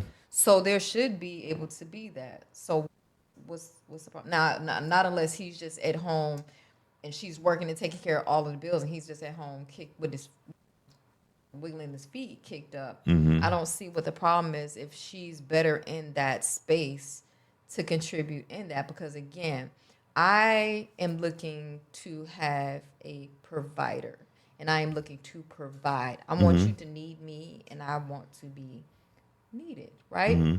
So that's a duality. I don't need you to have it all together because I want to feel like, and I think that's what I lacked in my last relationship. I loved my ex and I loved his mother to death, but she ended up moving in with him.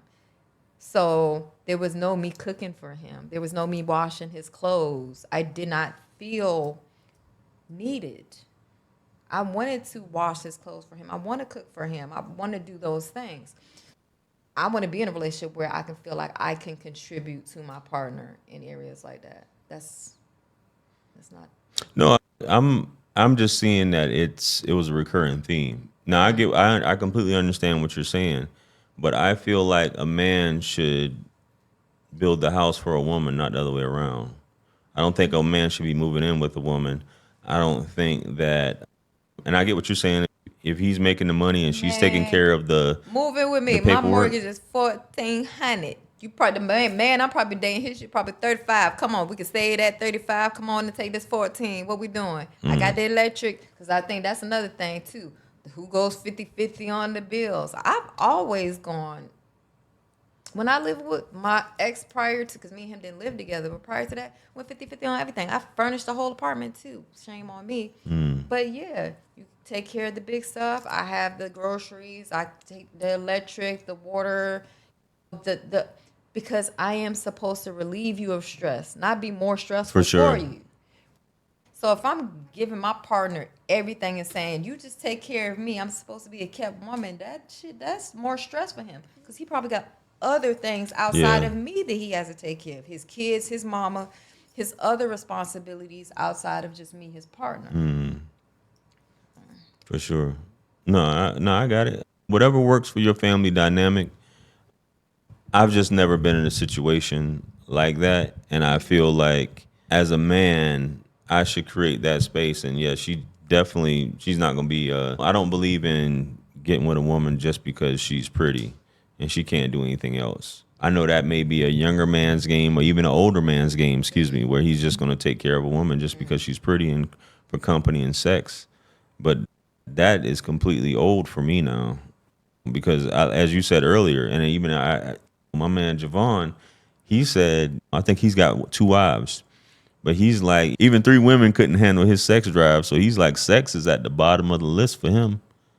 When it comes to it's on the list, just like for me, it's definitely on the list. Right. But how much sex can you have? And if that's all you got, and you just got a woman there that's basically like this with her hand out, that shit doesn't feel good. You know, you might as well be with a prostitute. And even with that's a prostitute, there's no emotion, there's no feeling. It's just animalistic. You just taking care of this desire, and that's that. But I can't be with a woman like that, and I can't be with a woman that's just not gonna do anything. That's just there just to be pretty. Yeah, it's not gonna happen. That gets old real quick, and I'm pretty sure a lot of men do realize that.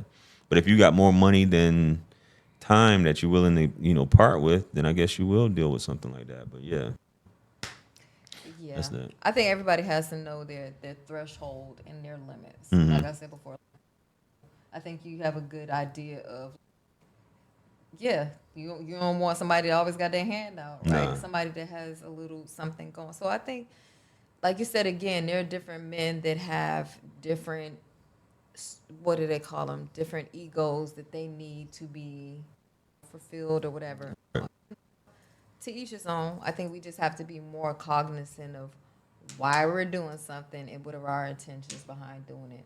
I think more people are just talking because they got lips and a tongue and they got time. And I think we just have to be a lot more careful with what we do and what we say, and just know that our time is precious. Not men feel the same way as well. It's bro, like you just giving yourself to these women. You Yep. don't have yourself. You don't carry yourself. It's valuable. You for everybody. Come on, like I don't know. Yeah. Miss Lomax, it's been a pleasure for sure. Miss Lomax, the brand. And where can people find you at or follow you at, or if they're interested in Yeah, I'm collaborating with you in your yeah. business? My business and my services. So it's Lomax, LOMAXCC LLC at gmail.com. That's how you can email me. And then the IG is Lomax Construction Consultants. And yeah, so that's how you can find us. And we've done celebrities' houses, like Lou Williams was one of our clients. So again, we come in, confidentiality agreements, non-disclosures are signed. That's if somebody wants their homes cleaned, their buildings cleaned, because we have a lot of investors in Atlanta too. Now, I will say that we have a lot of small investors that are coming into Atlanta getting some of this property as well. So, yeah. Okay.